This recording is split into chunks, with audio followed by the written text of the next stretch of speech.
I want to thank some of the great people from the Palm Beach County Sheriff's Office. They're here to take photographs, and it's my honor to do so. Also, the fire department, the great firefighters. So they're here throughout the room, and I want to thank you very much for being here. I'll be with you in a little while. We'll do some great photos. We have plenty of time.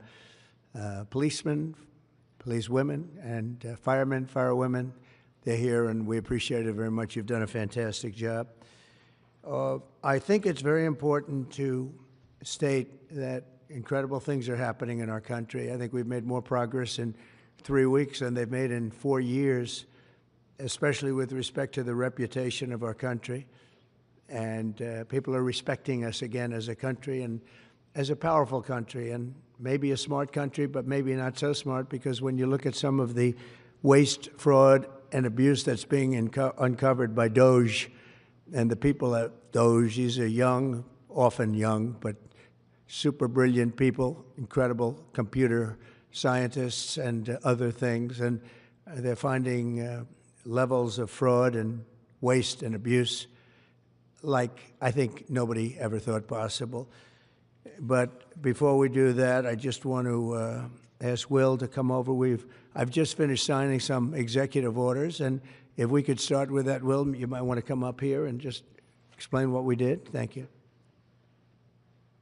Good afternoon, y'all. A short while ago, President Trump signed three items. The first is an executive order relating to the affordability and availability of in vitro fertilization and other fertility treatments. These are treatments that have become unaffordable for many Americans, or have been unaffordable for many Americans. And the executive order is a directive to the Domestic Policy Council to examine ways to make IVF and other fertility treatments more affordable for more Americans. The second item that we signed was a presidential memorandum imposing radical transparency requirements on government departments and agencies, in keeping with President Trump and the administration's broader commitment to governmental transparency. What this presidential memorandum would do is require, as waste, fraud, and abuse is uncovered, as programs are canceled, and ultimately as taxpayer dollars are saved, this presidential memorandum would require departments and agencies to make all of the details of that freely available to the public. Lastly, we have another executive order that President Trump signed relating to independent agencies. This executive order would establish important oversight functions in the Office of Management and Budget and its subsidiary office, OIRA, supervising independent agencies and many of their actions, and also reestablishes the longstanding norm that only the President or the Attorney General can speak for the United States when stating an opinion as to what the law is. Thank you very much, Will. That was the primary purpose of this conference, to explain that they're all very important in their own way. Fertilization, I've been saying that we're going to do what we have to do, and I think the women and families, husbands, are very appreciative of it. But that was it. I do want to say while I'm up here, I've been contacted by some of the biggest companies in the world, and because of what we're doing economically and through tariffs and taxes and incentives, they want to come back into the United States. And we'll be announcing various very large companies, the biggest actually, and they'll be coming back, having to do with chips and having to do also with cars and lots of other things. We're going to be announcing some very, very big, momentous decisions are being made by companies all around the world, the biggest, and they want to come back into the U.S. Car plants are being canceled in other locations now because they want to build them here. And you read about a couple, not that I want to mention names or anything, but you read about a couple of big ones in Mexico just got canceled because they're going to be building them in the United States. And that's very simply because of what we're doing with respect to taxes, tariffs, and incentives. And I think it's a very important thing. And you'll be seeing this over the next probably over the next 2 years, to be honest, but you're going to see a lot of it over the next couple of weeks. A lot of big ones are going to be announcing. And so while we're here, I guess we can take a couple of quick questions. Go ahead, please. Please. Mr. President, have you decided specifically what the auto tariff rate should be? Yeah, I probably will tell you that on April 2nd, but it'll be in the neighborhood of 25%. What about semiconductor manufacturers and pharmaceuticals? It'll be 25% and higher, and it'll go very substantially higher over a course of a year. But we want to give them time to come in because, as you know, when they come into the United States and they have their plant or factory here, there is no tariff. So we want to give them a little bit of a chance. Yes, thank you. The EU, Andrea Shalal, the EU representative is going to be here in Washington next week. Tomorrow. He's going to be meeting with Hassett and Greer and Letnick.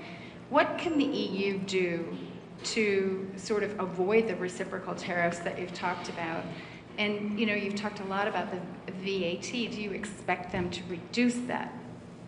Well, they did already, as I understand it, reduce their car tariff all the way down to what we have. And a lot of that will take place, and I think some won't do it and some will do it. But the EU had a 10% tax on cars, and now they have a 2.5% tax, which is the exact same as us. So already we've saved a tremendous amount. That would be great. If everybody would do that, then we'd all be on the same playing field. Because essentially what we're doing with the tariffs is, you know, they charge us, we charge them, same amount. And it's called reciprocal, actually. And whatever they charge us, we're charging them. And so the EU is, you know, I appreciate that they did this, but, you know, the EU has been very unfair to us. We have a deficit of $350 billion. They don't take our cars. They don't take our farm products. They don't take almost anything. They take very little. And we're going to have to straighten that out. And we will. I have no doubt about it. Yeah, go ahead, please. Thank you, Mr. President. Could you tell us a little bit more about the Russia talks, your impression of how they went today, and if you're perhaps more confident or less confident of a deal after what happened today? Well, much more confident. They were very good. Russia wants to do something. They want to stop the savage barbarianism. I mean, what's going on over there? It's soldiers are being killed by the thousands on a weekly basis. It's ridiculous. And they're not American soldiers. They're Russian soldiers, and they're Ukrainian soldiers largely, although a lot of Koreans have been killed, as you know. Quite a bit of them have been killed. They came over to fight, and a large portion have been wiped out. But we want to end it. It's a senseless war. It should have never happened, would have never happened if I was president, and it's a shame to see it. And I see pictures that you don't see, but I see pictures of fields that look just horrible. It looks like Gettysburg. If you see the old pictures of Gettysburg, it's soldiers lying all over the field, body parts all over the field. They're all dead. And this is going on a daily basis. It's a horrible thing. Both Russia and Ukraine, they're losing thousands and thousands of soldiers, and a lot of people have been killed, too. I think that's one of the things that you'll see historically, and you'll see later on as it goes along. I think people are going to be surprised at how many people, not only soldiers, have been killed in Ukraine. A lot more people than you think. Yeah, please. President Trump, as part of a peace deal with Putin, would you be willing to consider removing all American troops from Europe? Well, nobody's asked me to do that, so I don't think we'd have to do that. I wouldn't want to do that. But that question's never really come up. Yeah. Please.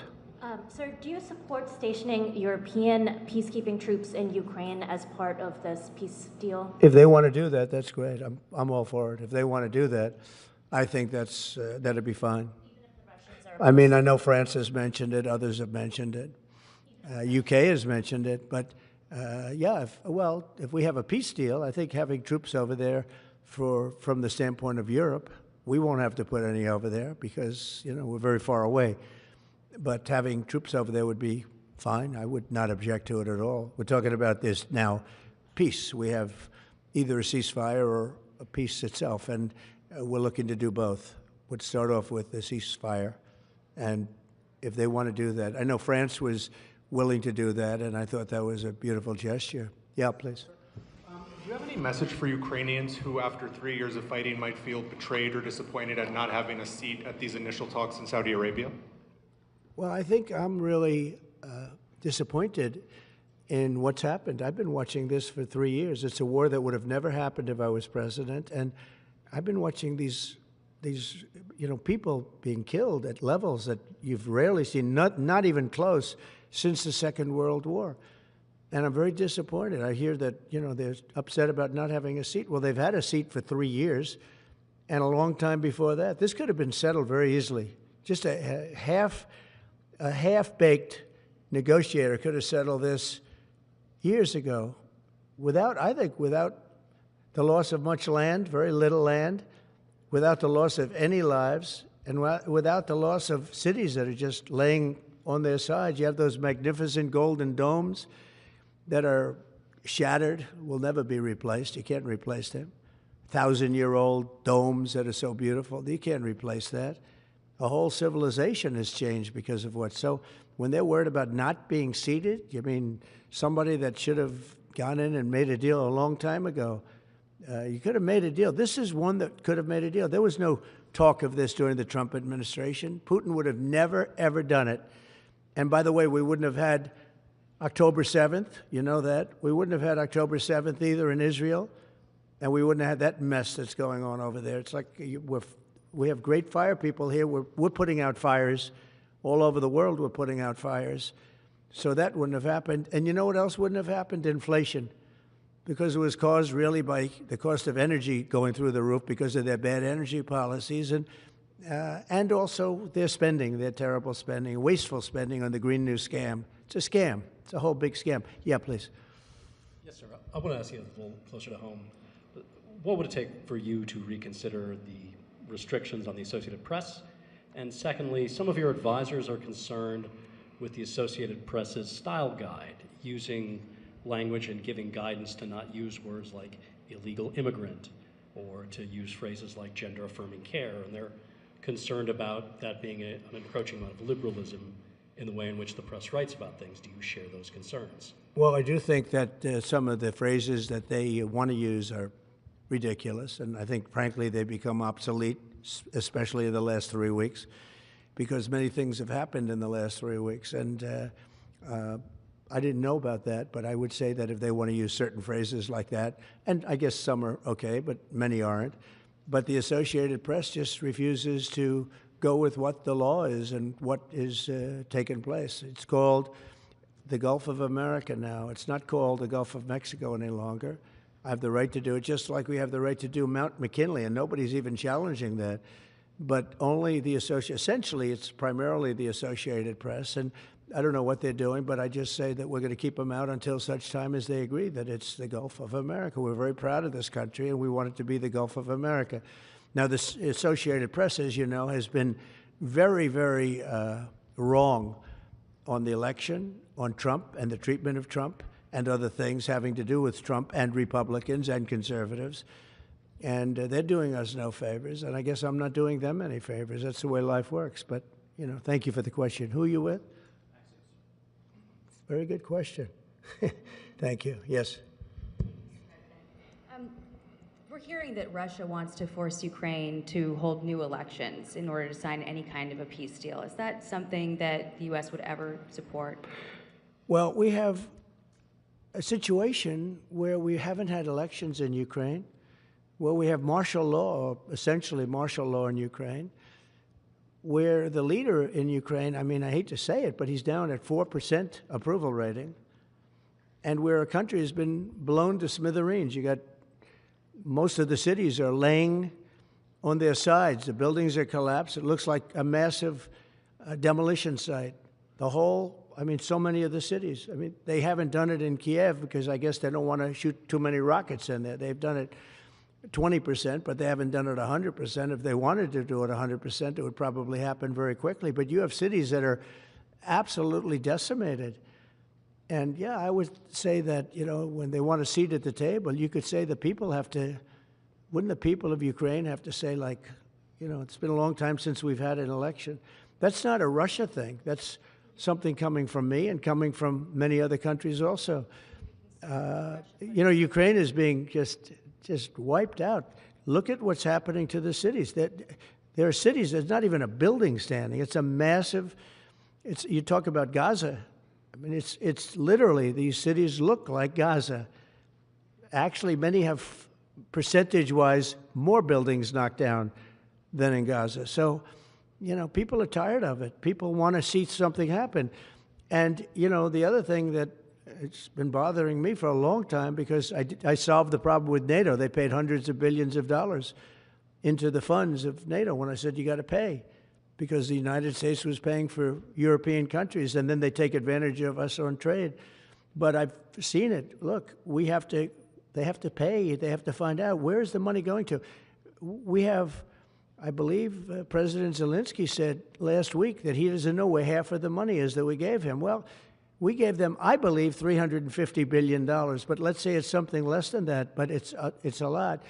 And we have to equalize with Europe, because Europe has given us given a very much smaller percentage than that. I think Europe has given $100 billion, and we've given, let's say, 300 plus, and it's more important for them than it is for us. We have an ocean in between, and they don't.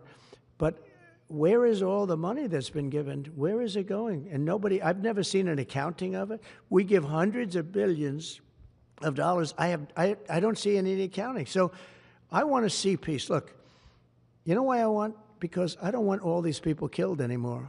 I'm looking at people that are being killed, and they're Russian and Ukrainian people, but they're people. Doesn't matter where they're from on the whole planet. And I think I have the power to end this war. And I think it's going very well. But today I heard, oh, well, we weren't invited. Well, you've been there for 3 years. You should have ended it 3 years. You should have never started it. You could have made a deal. I could have made a deal for Ukraine that would have given them almost all of the land, everything, almost all of the land, and no people would have been killed, and no city would have been demolished, and not one dome would have been knocked down. But they chose not to do it that way. And President Biden, in all fairness, he doesn't have a clue. What he was so bad for this. He was so bad, so pathetic. It's so sad. But with all of that being said, look, it is what it is. When I left, there was no chance that this could have happened. But it happened because we had incompetent leadership at many different levels. But when you see what's taken place in Ukraine with millions of people killed, including the soldiers, millions of people killed, a big percentage of their cities knocked down to the ground. I don't know how anybody even lives there. You know, when they say they took a poll and Zelensky's at 4%, who's living there? You know, I mean, it's hard to believe that people live there. Their cities are being knocked down, and this is something that would have never happened. And by the way, for 4 years, it didn't happen. It was never going to happen. Go ahead. One follow-up question. How would you counter the perception, because Russia's pushing for this, obviously, they don't really hold true elections, that would be a capitulation of some sort. How would you guard against potentially Russia installing a puppet government? And then finally, how would that new election have an impact on getting Zelensky to sign the rare earth minerals deal? Look, you have leadership, and I like him personally. He's fine. But I don't care about personally. I care about getting the job done. You have leadership now that's allowed a war to go on that should have never even happened, even without the United States. Look, we had a president who was grossly incompetent. He had no idea what he was doing. He said some very stupid things, like going in for portions and all of the things. He made a lot of bad statements, but he's grossly incompetent, and I think everyone knew that. This is something that should have never happened, would have never happened. And I used to discuss it with Putin. President Putin and I would talk about Ukraine. It was the apple of his eye, I will tell you that. But there was never a chance of him going in. And I told him, you better not go in. Don't go in. Don't go in. And he understood that. He understood it fully. But I'm only interested. I want to see if I can save maybe millions of lives. This could even end up in a World War III. I mean, to be honest with you, you've been hearing now Europe is saying, well, I think we're going to go in and we're going to go. All of a sudden, you're going to end up in World War III over something that should have never happened. And, you know, it's a very sad situation. Yeah, please. In a court filing, the White House said that Elon Musk is not a DOJ employee and has no authority to make decisions. Can you clarify for us today well, Elon what his Musk, exact role is there? Yeah. Elon is, to me, a patriot. So, you know, you could call him an employee, you could call him a consultant, you could call him whatever you want. But he's a patriot. I mean, look at the kind of things. I just said, just write it down, just in case that question got asked, right? And which I'm surprised it took so long, actually. But you know what? Ukraine's a bigger deal because people are dying by the thousands a week, thousands. But look at this, from 90 to 99, Social Security, 6,054,000 people. Well, that's okay. Maybe that's possible. You know, 90 to 99, maybe it's possible. It's a lot of people, though, at that. But people that live to 100 to 109, 4,734,000. Wow, that's a lot. That means over 100 years old. They're 4 million people. I don't know too many. I know people that are doing great in their 90s, but not too many people over 100. But over 120, from 120 years old, people that are 120 years old up to 129, 3,472,000 people. Wow. You know that can't possibly be, because the record is like, I think it's one person, a woman, lived to 127, but they have 3,472. Okay, but now we're going really in. People from 130 years old to 139-year-old, 3,936,000. Wow. I wonder if people are getting paid with all this. I mean, are these checks? And that's what we're checking right now. People from 140 years old to 149 years old, 3,542,000, 140 years old and beyond. Now we're really going, because we're looking to break the record by 25 years. People from 150 years old to 159 years old, 1,345,000. These are in the, by the way, these are in the computer files. This is what they do well.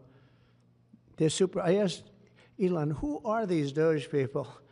He said they're super brilliant computer people and they love the country. It's simple. Wait a minute. People from 160 years old to 169 years, 121,000. So 160-year-old people. 170 to 179,000, 6,087. But now, let's go into the real numbers. From 200 to 209 years old, 879 people. From 210 years old, I haven't met any of them. And if I did, I would bless them. I would worship the ground they walk on. 210 to 219 years, 866. From 220 years old to 229 years old, 1,039.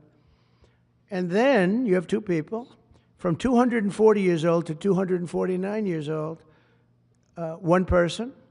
And there's one person that's 360 years old. That's just that. And then, where's the money being spent, right? Let's go into that for just a second. $520 million for a consultant on the environment. It's called Environmental, Social, and Governance. Investments in Africa and mobilize private sector resources. $520 million. Somebody got $520 million for an environmental, sounds like an environmental study. I've always been one that paid a lot of money for my environmental studies, but I paid like $50,000, not $520 million. $520 million for ESG. $25 million to promote biodiversity, conservation, and promote licit livelihoods by developing socially responsible behavior in the country of Colombia. Well, it's nice, $25 million to go into Colombia for something that nobody ever heard of. $40 million to improve the social and economic inclusion of sedentary migrants. $40 million. $42 million for Johns Hopkins, great place, to research and drive social and behavior change in Uganda. $42 million. What about us? What about social change in our country? $70 million for a center at Purdue to research university-sourced, evidence-based solutions to developmental challenges. I mean, these are massive numbers on things that nobody ever heard about. $10 million for Mozambique voluntary medical male circumcisions. $10 million for circumcisions in another country. $9.7 million for UC Berkeley to develop a cohort of Cambodian youth with enterprise-driven skills. In other words, let's teach them something about enterprise. What about our people? Can't we teach them about enterprise? $2.3 million for strengthening independent voices in Cambodia. $32 million to the Prague Civil Society Center, which is a very liberal group of people. Wonder how much of that money came back to the people that approved it. $14 million for improving public procurement in Serbia. $486 million to the Consortium for Elections and Political Process Strengthening, including $22 million for inclusive and participatory political process in Moldova, and $21 million for voter turnout in India. Well, why are we giving $21 million to India? They got a lot of money. They're one of the highest taxing countries in the world in terms of us. We can hardly get in there because their tariffs are so high. I have a lot of respect for India. I have a lot of respect for the Prime Minister. He just left, as you know, 2 days ago. But we're giving $21 million for voter turnout. It's voter turnout in India. What about, like, voter turnout here? Oh, we've done that, I guess. We did $500 million, didn't we? It's called the lockboxes. $20 million for fiscal federalism in Nepal. Listen to these numbers. This is all fraud. $19 million for biodiversity conservation in Nepal. $1.5 million for voter confidence. We want to give them confidence in Liberia. $14 million for social cohesion in Mali. $2.5 million for inclusive democracies in South Africa. $47 million for improving learning outcomes in Asia. Asia's doing very well. They're doing a lot better than we do in the schools, aren't they? $2 million to develop sustainable recycling models to increase socioeconomic cohesion among marginalized communities in Kosovo and Eskali and in Egypt. We're talking about hundreds of billions of dollars. I could, by the way, I could read this all day long. I could go on all day long, and you'll see hundreds of billions of dollars, and we're doing it. But when I saw the Social Security numbers, I said, wow, that's really something. So we have, let's just go above 100 years old. We have millions and millions of people over 100 years old. Everybody knows that's not so. We have a very corrupt country, and it's a sad thing to say, but we're figuring it out. Now, the good thing about Social Security and what I read is if you take all of those numbers off, because they're obviously fraudulent or incompetent, but if you take all of those millions of people off Social Security, all of a sudden we have a very powerful Social Security with people that are 80 and 70 and 90, but not 200 years old. You know, so it's a very positive thing. How about over here? Yeah, please. Your reaction to Michelle King, the head, resigning after the DOJ? Who resigned? The head of Social Security. I don't know. I mean, I resigned or got fired. I think got fired. You know, when you fire somebody, they always resign, and then they say, we resigned. But when you have numbers like that, I think really it's got fired. They have to get fired. Who would keep them? How could you have numbers like this? Now, the big thing is, how many of these people got paid? Were they getting paid? Were they getting paid? How many of them were getting paid Social Security? Because if that's the case, it's a massive fraud. We'll have to call those great Palm Beach police into this situation, right? You guys would figure that out very quickly. But how many of them are being paid? I mean, maybe millions of them, but it's a total fraud. Also, a lot of illegal immigrants are in Social Security that shouldn't be there. Yeah, please, go ahead. Mr. President, there was a big wave of probationary federal workers who were fired over the weekend. Some of these workers focused on nuclear weapon security were immediately rehired. Do you have any concerns about how these terminations have No, played out? not at all. I think we have to just do what we have to do. It's, you know, you're going to, it's amazing what's been found right now. It's amazing. If we feel that in some cases they'll fire people and then they'll put some people back, not all of them, because a lot of people were let go. Don't forget, I got elected on the basis of making our government stronger and smaller, because we have millions of people that obviously they're paying millions of people that shouldn't be paid.